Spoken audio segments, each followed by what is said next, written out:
و این چنین خیلی که الله تعالی در سوره نمل ذکر کرده است از قوم سلیمان. حضرت سلیمان وقتی که فهمیدن که ملکه بلقیس یمن یک تحت پادشاهی داشته است که بسیار تحت عظیم، حتی الله تعالی عرشی بزرگ گفت تحت پادشاهیشه.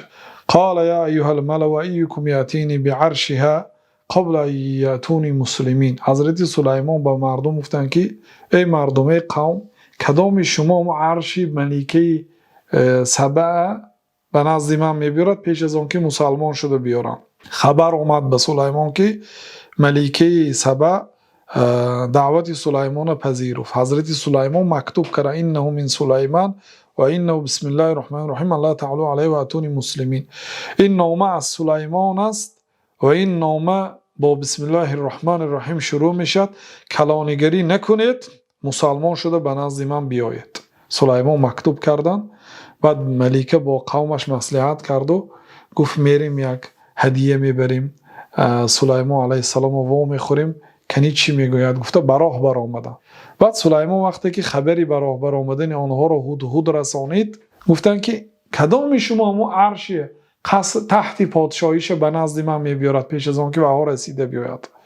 اونا عادتا به یک ماه از یمن به کنعان به ملک سلیمان رسیده می آمدن، یعنی یک مسافه یک ماهینه راه بود. سلیمان علیه السلام گفتن کی می بیارد؟ قال عفریت من الجن انا آتیک به قبل ان تقوم من مقامک. عفریت گفتن یک جنها و دیوها اطاعت سلیمان علیه السلام میکرد. گفت که من میبیارم. گفت تا از جات خستنه.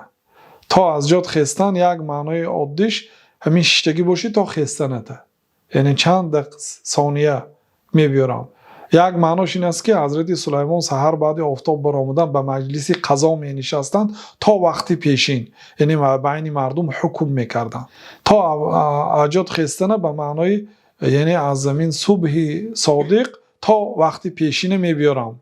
دو معنا دارد. و اینی علیه لقوی امین، و من به همین کار قوت دارم و امانت نگهدار، عرش رهنده یگانجا پنهان نمیکنم، یعنی اما هم امانت نگهدار هم با قوت.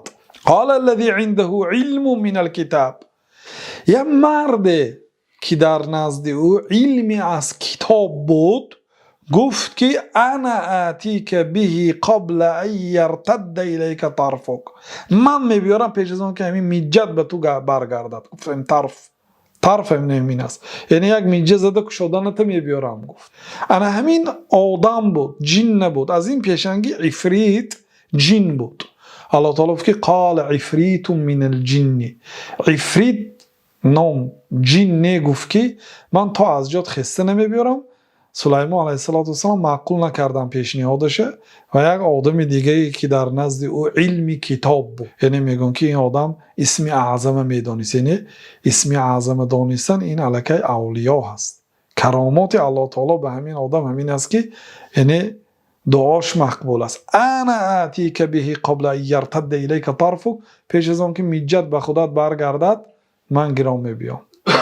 وقتی که سلیمان قبول کردن فلما رآه مستقرا عنده، همین لحظه بود که عرش ملکه سبع که عرشش در داخل 7 قبط قصر بود.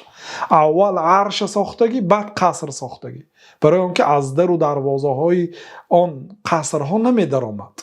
عرشش عبارت از طلای و نقره و از سنگ های قیمت بها بود. عرشی پادشاهی داشت که الله تعالی با وجود عظمتش و بزرگیش ولها عرش عظیم، اون زن عرش عظیم دارد. گفت الله تعالی اگر یک چیز بزرگ بود و بزرگ است. عرش داشت، در بالاش قصر داشت، در بالای قصر با قصر داشت، 7 قبط قصر داشت. از بین همین قدر 7 قبط قصر آفتاب به داخل قصرش می در آمد تا پیش عرشش. بعد به همه آفتاب سجده میکرد. عبادت کننده آفتاب بود که سلیمان علیه السلام به دین اسلام دعوت کرد. خلاصه سلیمان علیه السلام دیدن که عرش یعنی تحت پادشاهی بر ملکه یمن در پیششان ایستاده است. چی گفتن؟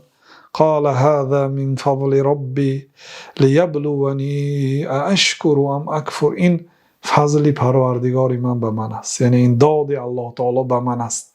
برای چی الله تعالی به دیگرهای خیلی نعمت نداد و به سلیمان داد؟ این داد الله تعالی، فضل و رحمت الله تعالی برای من است. برای چی؟ اشکر ام اکفر لیبلونی. الله تعالی با این نعمت ها میخواهد مرا امتحان کند که آیا من به عوض این نعمت های الله تعالی شکر میکنم یا کافر میشم، یعنی ناشکری میکنم.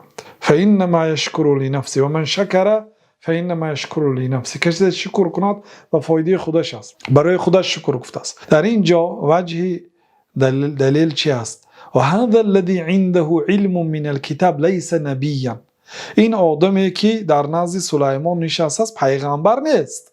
سلیمان پیغمبر اصلا عرش آورده نمیتونستن. کی میبیارد برای من؟ گفتم کی میتوند عرشش بیارد؟ و قیل انه کان یعلم اسم الله العظیم. گفته شد که همین آدم نام الله تعالی رو میدونست، اسم اعظم میدونست. فدعا الله جل و علا باسمه العظم. با اسم اعظم الله تعالی دعا کرد. فجاء العرش من اليمن في تلك اللحظه الوجيزه. از یمن عرش با تگ زمین در یک لحظه آمد و پیدا شد. این مردم با چشمانشان دیدن. در تاریخ این یک یعنی فکت است، چیزی شدگی است. بنابراین اینم به دعای حضرت سلیمان است علیه السلام.